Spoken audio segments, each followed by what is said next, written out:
अस्सलामुअलैकुम नाज़रीन, JN news HD के साथ मैं हूं नाइला भट्टी। नजर डालते हैं आज की अहम खबरों पर। अब रुख करते हैं फिरोजवाला के इलाका बारादरी रोड फरखाबाद का, जहां एक तरफ ईद उल अज़हा की खुशियां हैं और दूसरी तरफ बढ़ती हुई लोड शेडिंग की वजह से आवाम परेशान नजर आने लगी। इस वक्त हमारे deputy bureau chief Mohammad Qasim मौजूद हैं। जी कासिम, बताइएगा। जी, मैं इस वक्त मौजूद हूँ फिरोजवाला के इलाका फ़रखाबाद बारादरी रोड पर, जहाँ एक दर्जी की दुकान पे लोड शेडिंग की वजह से स्थायी अवाम, मेरे साथ कुछ अहले इलाका मौजूद हैं जो कि इनसे बात करते हैं और वो पूछते हैं लोड शेडिंग के हवाले से वो क्या कहना चाहेंगे। जी अस्सलाम वालेकुम सर, लोड शेडिंग की वजह से तो बहुत परेशान है।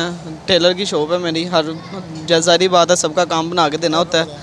तो हमारी तो यही अपील है कि हमें लाइट दी जाए, कम से कम काम तो मुकम्मल होना। जब भी महंगाई का हम दिल यानी कि जी, हमारे साथ इसी तरह कुछ और अहले इलाका मौजूद है, हम उनसे भी बात करते हैं और जानते हैं कि वो इस हवाले से क्या कहना चाहते हैं। भाई लाइट नहीं आ रही यार, बहुत परेशान है इधर।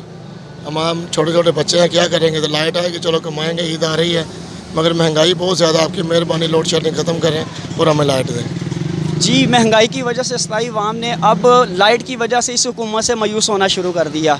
जी।